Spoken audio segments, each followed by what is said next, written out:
Welcome to the Produce Industry Podcast, your weekly download on current events, trends, market reports, and community discussions. Join us each week from Tampa, Florida, as we cover all aspects of the produce supply chain industry. Ladies and gentlemen, here's your host, my boy, the voice of the produce industry, Patrick Kelly. Hey, produce people, welcome back to the Produce Industry Podcast. I'm your host, Patrick Kelly, also known as Little Citrus, coming to you live from Tampa, Florida, right here at the Ag Life Media Studios, where we bring you the Produce Industry Network, everyone. And hey, if you're joining us for the first time, this is the pulse of the produce world, okay? What's shaping it, what's changing, and who's out there pushing things forward. Now, today's episode is going to be a powerful one, okay? We got some current events, and in a little bit, we're bringing on a subject matter expert who is doing massive work in our industry, someone reinventing what food rescue looks like in real time. Yeah, that's right. And in today's environment, we want to know how to do that. So I want to set the stage a little bit because a lot of what we're talking about today ties directly into consumer access, affordability, and how fruits and vegetables move through the supply chain in ways that impact families and growers. That's right. So we are going to start off with having a lot of info. So get ready. Then we'll cut to our breaks and then bring our subject matter expert on. But before we get started, everyone, as always, because we have a couple announcements and we always like to share where we are going to be. Everyone, this week I am heading to the Dominican Republic, okay, with the Water for All and Blue Missions group to hike Pico Duarte, the tallest mountain in the Caribbean, everyone. So my donation page is still open. If you want to help us fundraise, I'm still about $1,200 short of our goal. My son and my wife are coming with me for their second trip. This is my fourth. Let's look at supporting clean water for everyone, right? Water for all, water forever, okay? And then next, right after that, is the New York Produce Show. Now, I will not be attending, okay? But our presence will be there. We have sponsors there. We have guests there. And so we will still get a report on what is happening during the first week of December at the New York Produce Show, everyone. That's December 1st through the 3rd. And then the Organic Growers Summit is December 3rd and the 4th in Monterey, California. Dan, the produce man, will be walking the show, checking that out for the first time. So, which is going to be great. And not just that, one of our sponsors, Butte Processing Solutions, will be walking the floor with Dan. So look out for some fun interviews during that time. And then everyone, we move into January. I know, so crazy. Within the same week, we have East Coast Produce Expo, the 12th and the 13th, and then Podfest Global, the 14th through the 17th. So everyone, look at all the shows that are on the plan and up on the schedule. But I want you to think about what shows that you are going to go to and how are you going to build your industry, right? Our industry. And then the week after that, I will be heading to Swipe Produce Expo in Phoenix, Arizona. I've never been to the Southwest International Produce Expo, okay? And I will be interviewing, I will be talking to attendees and guests and really getting a feel for the show, everyone. And I can't go any further than that because after that, we go to Berlin again. And then we're going to stop it right there, okay? So great announcements, where we're going to be, how we're going to be reporting. If you see us out there, you're going to be going to a show, let us know. We do a lot of coverage at the shows, and we want to get your story out there. Other than that, let's get into the state of the industry right now when it comes to SNAP and EBT context. Because the guest we're going to have on today is going to talk about accessibility to food, okay? And that's what we want to really let you know what's happening because there's so much talk of what's going on. And over the last few months, we've seen some great behaviors, right? Shifts in the marketplace. But we've also seen things within government that aren't so great and fascinating behavior. And those ties into bigger conversations around food, food access, and then even food waste. And I know when you think of food waste, you're thinking that's just all the bad fruit, bad veggies. It might not be. It might be demand patterns of people not, or people, sorry, retailers, wholesalers not pulling through because people are shifting their demand patterns. Okay. So consumers today are more value conscious than ever. They want to know where their food comes from. Inflation has pushed shoppers to stretch dollars, and we're seeing more people turning to discount banners, club stores, and retailers offering strong promotions. But here's something really important: we're seeing SNAP and EBT lessen from the budget standpoint in government, but consumers are still using SNAP and EBT. So it's a huge benefit for our, low income families that need the incentives, that have to need more access for fresh fruits and vegetables, something they shouldn't be deprived of, right? So we're seeing that some of these benefits, which clearly help grower packer shippers with government contracts, and also help our community. So it's programs like SNAP, EBT, and even the produce match, produce prescriptions. These are incentives, right, to allow people to buy fresh produce and vegetables that can't traditionally afford it, which increases movement, strengthens demand, and helps stabilize volume for growers who are dealing actually with market fluctuations right now because of a lot of tariff situations that happened at the beginning of the year. So when these benefits are paired with affordability programs or rescue programs, we get a win-win. Families get access, growers move more product, and less great produce gets thrown away. Because it's not just about bad produce. There's there's a lot of good produce that gets thrown away next to the rescue, the imperfect, or the surplus produce. And especially now, when you're comparing that with food rescue programs or aligning it with SNAP and EBT, it gains more access points, right? Like mobile markets, community programs, food banks, discount retail. Consumers want to eat healthy, but they want price points where they can actually make that choice, right? When a little Debbie cake is still $1 in a 7-Eleven or a Shell station, and the apple or the orange on the shelf is $2 or $3, you can get more bang for your buck. I'm not saying it's right, but you can.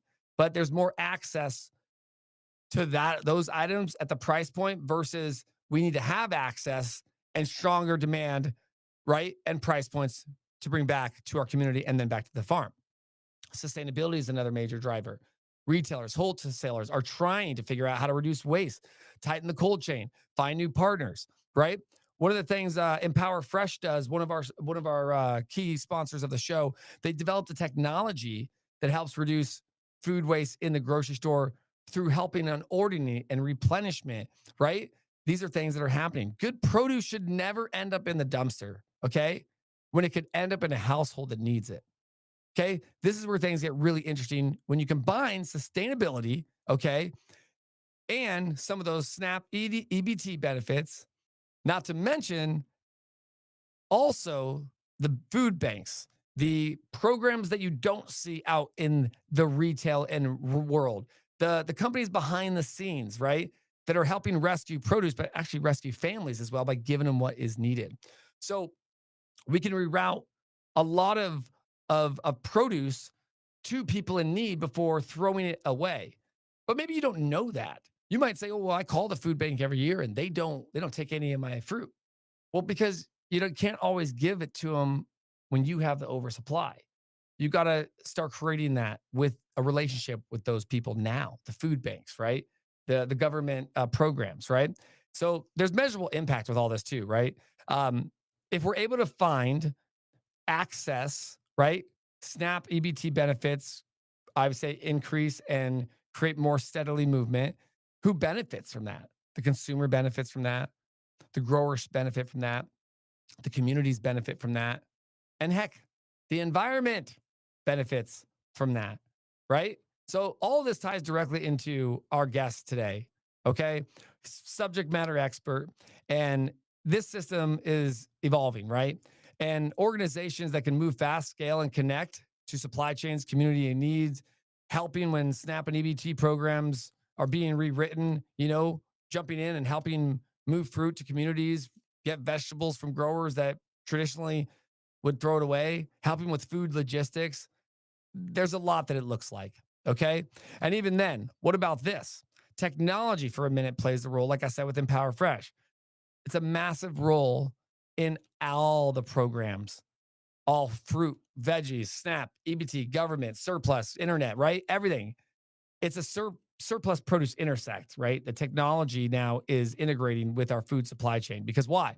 There's apps, digital marketplaces, logistics platforms. These are all helping farmers and wholesalers identify surplus earlier, right?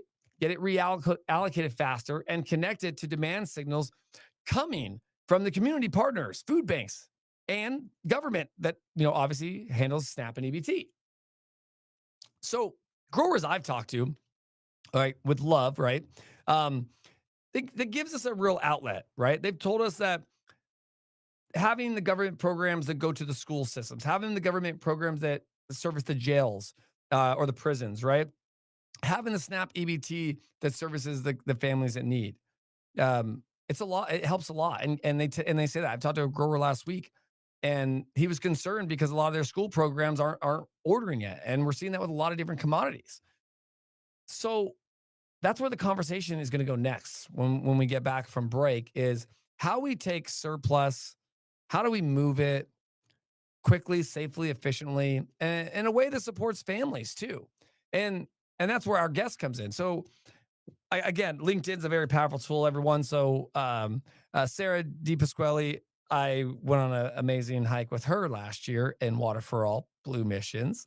Sent me a message and was like, "Hey, LinkedIn, right? Can't believe she doesn't have my phone number. How dare you? You just should have got me on the phone." Sent me a message on LinkedIn and was like, "Hey, I got a story. What's happening?" And obviously, I was like, "Totally understand. Let's try to make this work." After a couple phone calls and missed appointments, we made it work. Now, this is what I'm going to say. Um, Evan Ehlers, okay, is now he's on my list now, right? Because sharing excess is something that I was able to learn through Sarah, and she brought this into me. But when I talked to Evan, he was like, "I go, how'd you start all this?" Right? And because I'm not going to let you talk about it on the podcast. And he's like, "Oh, okay. Well, I mean, Evan was a student, right? And he found himself with his extra, meal swipes at the end of the semester, right? And instead of letting them go to waste, he decided to do other things with that. Maybe buying meals for people, right? That don't have that in need. And I thought that was cool. I mean, it really kind of opened my eyes because I said something to him. I go, "Man, as you were doing that in college," I said, "I already had a kid. I had my first house. I had a mortgage. I actually owned a business in college. It was just another appointment. It was just something to get off my my list, unfortunately. Like I was like, listen, I own a business. I'm gonna go to school, learn more so I don't screw up. Evan was doing something completely different. And heck, he could have been sitting right next to me, right? So we all have our different experiences when we go to college. And he saw the lack of supply, right? Lack of connection. And from there, sharing excess began as I would say a small student effort, right? Started collecting surplus food from campus dining halls and maybe restaurants and grocery stores, right? It built, right? Fast forward a few years, and this guy's rescuing millions, right? Millions of pounds of produce from wholesalers, from growers, from retailers and produce markets, and I'm watching and I'm now not getting to watch the journey, right? So it's very intriguing to me to see some of these things, and again, like I always say, like as I'm going through college, right? I never would have thought, like I thought the guy next to me was maybe a football player or like right. I felt like I was the old man. It's cool to see social entrepreneurship. And what's also cool about this, I said, Evan, I have an entrepreneurship degree. He was like, me too. I was like, man, I don't meet too many people with entrepreneurship degrees. Right. And so again, if you went to business for business general or even marketing or things like that, your degree sometimes has no relevance in what you learn. Today, I still go back from what I learned in that entrepreneurship courses, right? Because we learned how to read P&Ls, we learned how right to run businesses, and entrepreneurship was really to me, even that degree, it was building a fake business, right? But I had a business, so it worked. And then Evan was one of the guys that graduated with the business, and we saw that too, right? So when I was going to school, so I just thought it was very cool overall. The story really resonated with me. because again, I love what I do for the industry. Yes, I'm a for-profit business, but also I love supporting the industry that I know and love, which is the produce and supply chain industry. So, everyone, we're going to cut to a quick break. When we get back, Evan Ehlers is on with me and not just sharing food, but he's going to share some gold nuggets for you and what's happening in the community today.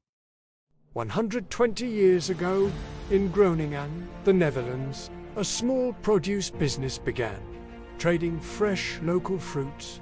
By the 1930s, the Vandenberg family moved to Rotterdam, Europe's burgeoning fruit hub. But when the 1940s brought turmoil, they fled to America, rebuilding their legacy in fresh produce. In 1958, Jack Vandenberg became a trailblazer, importing fresh Chilean fruit to the US, opening doors to global flavors. Today, that spirit of growth and innovation continues, with sustainable packaging, carbon footprint tracking, and the finest fruit varieties. We're redefining freshness for the future. Family, fresh, innovation, celebrating a legacy 120 years in the making. This is Jack Vandenberg.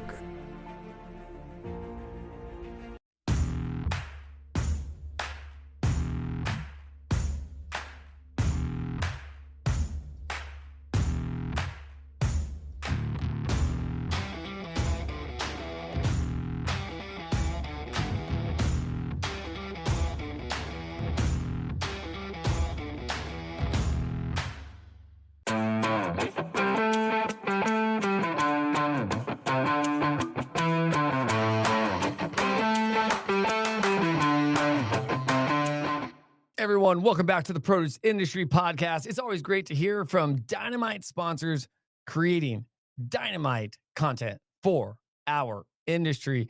Everyone, if you're just joining us, hit the rewind button, go back about 15 minutes, start over, unless you just want to get right into it with our guest up today, Evan Ehlers. We're going to be talking about food waste. We're going to be talking about SNAP EBT, and we're going to be talking about helping the produce and supply chain industry. So everyone, welcome.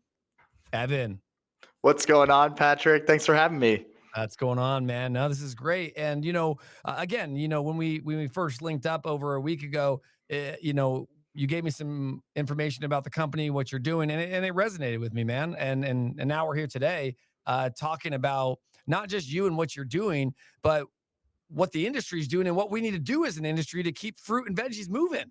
Exactly, man. It's unbelievable, how much food unfortunately goes to waste, not only in the produce industry, but just all over, right? In the US, we're throwing away almost 40% of our food supply. It's like 150 billion pounds of food. It's enough to fill over 700 NFL stadiums every year. And honestly, a lot of this food is still perfectly edible, and there's no reason why we can't be saving it and feeding people instead of letting it go to waste. You're 100% right. I mean, we see it all the time.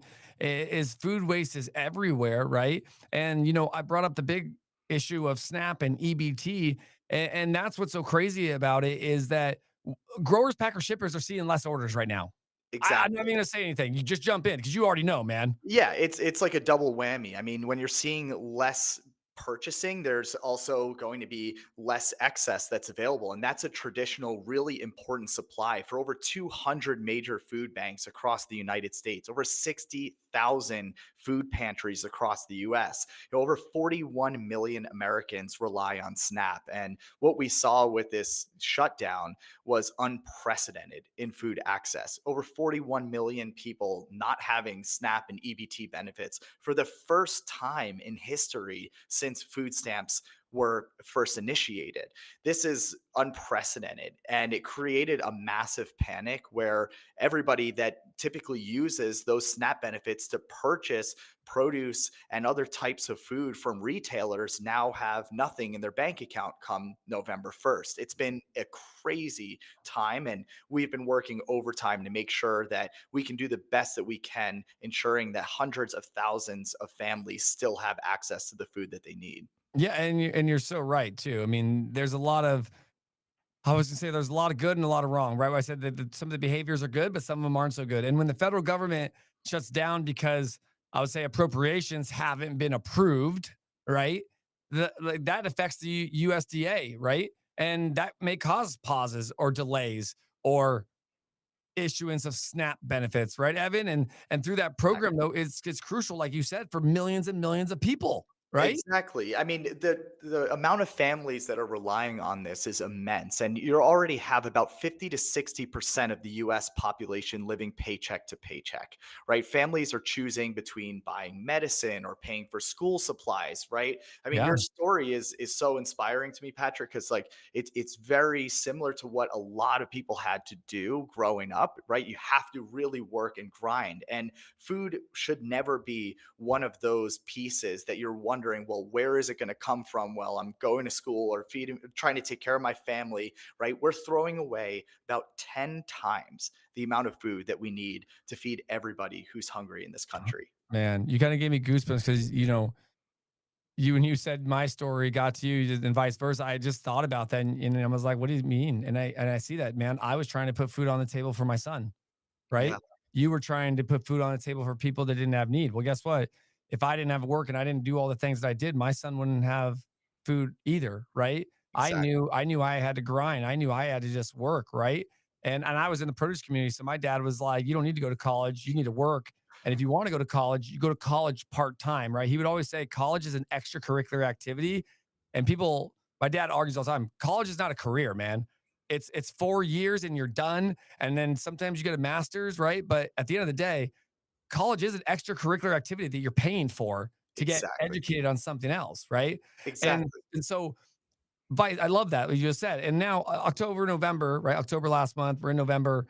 It can mean that states won't have the authority for have federal funds for the EBT cards, right?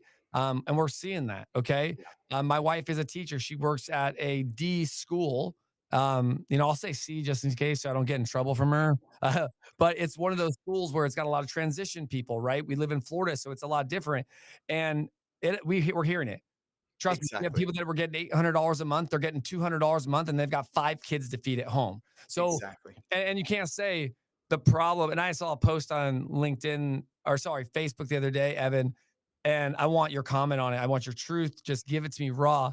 It said the problem isn't we're losing 42 million people, 42 million in EBT and SNAP. The problem is we have 42 million people that need it. Absolutely. I mean, it's unbelievable how expensive life has gotten. I mean, there's record numbers of people that for the first time in history can't afford a mortgage. You're seeing more people are renting and again paying paycheck to paycheck just to survive. And absolutely this should not be the case. We have so much abundance and excess in America. And it's a beautiful thing. Like it should be celebrated. I'm not, saying in any way shape or form that we should shame ourselves in the entrepreneurial spirit that has made America as beautiful as it is. I mean, it's incredible what business has been able to do, but it's amazing how it's gone almost so far that there is so much of these same basic resources that people are lacking and suffering from the lack of those basic resources while we're also wasting them at the same time. That's what was personally just so interesting to me, the fact that it wasn't there was a scarcity of these resources, it's more so a distribution problem. And so sharing excess and what I've spent my career doing within the produce industry now is really helping to work on the logistics and the incentives and the infrastructure to help growers, shippers, wholesalers redistribute their excess and surplus as quickly, efficiently, and safely as possible to thousands of community organizations that are feeding people. Every business would be doing this and should be doing this, wants to be doing this, but sometimes it's not economically feasible or logistically feasible, and there's not enough convenient options to be able to donate your produce. Well, it still has life on it, and maybe there's not a buyer or a retailer is rejecting it for very minor aesthetic imperfections.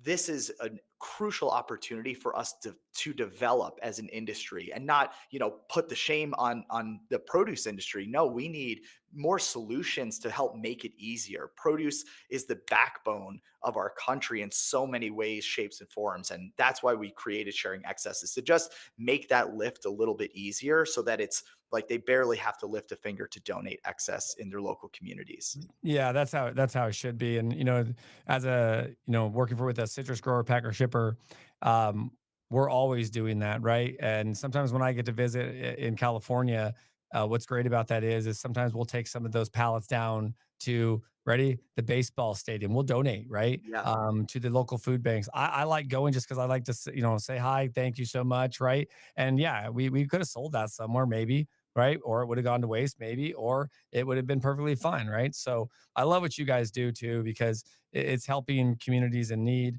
And so, there's all this uncertainty, right, with government shutdown, right, with port strikes, right? Because sometimes they go on government shutdown or a port strike, and then the next day it's back, we're released it back up. So it's all yeah, about getting together. So there's always going to be uncertainty in this. But again, the same thing we say about water for all. No one should have to figure out where they're getting clean water from. No one should have to figure out where they're getting fresh food from, right? No one should have to do any of that. Okay? N- No one at all should have to figure those things out. I mean, and then honestly, the grower packer shippers, we throw so much to juice and processing, right? But sometimes when we have excess, people like, oh, we got to charge you for it. We'll come get it, but we're going to charge you. So now the grower that's producing food is getting charged for someone else to take their food and give it away. Like that shouldn't be an issue either, right? exactly. Yeah, there has to be incentive. There should be incentive for food businesses to be able to donate their excess. In fact, we think the produce industry should be getting paid for this, right? And I think there's ways to be able to extract that value. Something that we see in Pennsylvania, and we really pushed and lobbied for this initiative. It's a state tax credit program where for every dollar worth of produce that a wholesaler donates to us, we're able to get them a 65% state tax credit back. And That's they can cool. use that tax credit to reduce their liability, or they can even trade the tax credit over the next 5 years. So that's what we're talking about, is how do we actually support growers, not put um, these mandates that say you have to donate or you're going to get fined. We should be doing the opposite. We should be incentivizing the donations. And to be honest, the federal government and state governments ought to realize how much value and benefit that these produce suppliers, wholesalers, shippers are providing to not only feeding communities that are experiencing food insecurity, but providing them nutritious food that helps prevent so many health related costs down the line. Yeah, I love that too. I mean, because that's what it's all about. And right. And I'm gonna go back to it's about helping people, right? Exactly. And again, no difference than my buddy Shay Myers that had to during COVID had to bring a U pick into his asparagus grove, Mm, right? Or what they call it, it's not a grove, field. Okay. And now they can't even have that for production for 3 years because they have to redo it because they let people in there, food safety. It's like it's coming to a point where the people that have the land are going to have to sell it because they can't afford to be on it anymore. So yeah. there's just so much that goes with that. So, and I think that as one with technology and everything that's happening today, people expect that just to be, like I said, directly deposited, ready to go. And when it's not, it hurts our community. Okay, it hurts our people. It drives morale down. I mean, when you how bad is it that when you call your buddy, and again, not all of us hang out with the same lifestyles or demographics or cultures. Like I always say, like rich people don't. I think all they hang out with rich people, but I feel like everybody else, we're right. We're like a melting pot. Like we Yeah. have friends from every location, everywhere around the world, right? And I say that because I've been around those people too, right? Hey, Yeah. we have. Um, but that right there, it's like calling your buddy and ask them to come over for a barbecue. Oh yeah. And I them mean, saying no because they're like, "Hey, man, no, I don't have an extra 50, $60 this week for extra food." And you're like, "Wait, this is dinner tonight." yeah. Right? Like, Exactly. I mean, that hurts. Yeah, it is. I mean, that does hurt. There's so many ways where we could be Hurts just my taking. feelings, Yeah, frankly. right? Yeah, man. I mean, just we could take care of each other, though. I think that's the point. And one of the things that I've been just the most impressed about with the produce industry is I feel like, a lot of the suppliers and wholesalers that are feeding millions of people don't even talk about the incredible work that they're doing. They don't Oh even no. get half of the credit that they should have for feeding America, genuinely feeding so many families. I mean, although they're paying customers, they still see them as customers. And I think that only enhances your business more. Of course, the priority always needs to be on selling produce first and foremost. There's no donations if there's not a sound and solid business. But I do think it's incredible when the produce industry and wholesalers and shippers are able to get to the point of not only having such a sound business that they're able to pay their employees and grow their companies, but also grow their impact and see that as synonymous and linked inextricably with the growth of their business as well. It's amazing what these companies can do. Yeah, 100% agree with you. Now, everyone's sharing excess. I want you to check them out. Um, Evan, as I always say, like I want you to leave a couple gold nuggets. What can we let our listeners know today? We're going into Thanksgiving's next week. I'm traveling to the Dominican this week. But as as we come towards the end of, I would say, the year, because it is right. We have a month left. What would you tell our listeners out there who are in the produce and supply chain industry? I would say, there's so much volume moving around the holidays, and there are going to be those moments where you're making those spot decisions of, hey, do we try to hang on to this and sell it, or do we donate it, right? And I think just around this period of time, where you could either get a couple bucks for a case, or you have the option to donate it. Really, just making that decision to donate it in this time period, especially with everything that we're seeing going on with SNAP benefits being restricted and so many families being impacted by it. Just making that simple decision to donate the pallet instead of hanging on to it is so meaningful for so many families. I mean, one pallet can feed hundreds of people, and it's unbelievable the difference and the ripple effect it makes. We're so honored that we get to be boots on the ground and see the impact of this produce in communities. But just thank you guys. Thank you for everything that you've done to not only support our organization, but all the food banks out there, all the food rescue organizations out there. It's because of you that we're able to do the work that it takes to feed millions of people. And we could not be more grateful. That's amazing. I love that 100%. And it's about bringing it all together and making it, I would say, affordable, accessible, right? And that's what you guys are doing. So I appreciate you, man. I think that it's great to see what you're doing. And I was going to say the other day, I got a call, and it was someone that called me and they said, "Hey, I've got an order for 2 pallets." I said, "Okay." He goes, "It's nowhere near the market price. We know the market's dropping." And I said, "Okay." And I said, "Where is this going?" And it was going to a government funded program. I said, "Sell it." I said, "Sell it." And you know what I also said, and when he hears this, he'll understand now too. And I said, "I'll deal with the aftermath of this." I said, "But it's only 2 pallets, and right now I know those benefits are not available. And so me holding those 2 pallets for maybe a better sale in a week, I went ahead and did that, man." So That's awesome. and again, we sold it, but it wasn't at the price we needed, right? Might break even on 2 pallets, but I know where it's going, and and Exactly. and that's what makes the difference. So, Evan, thank you, man. Thank you Pat, so thank much. you so much, man. I appreciate you. This is awesome, and just love the podcast. It's been an honor being on. Now, I appreciate you, man. Thank you. And as I always say, we'll see you in the fields and on the See you in the horizon. field. All right, Patrick. Peace.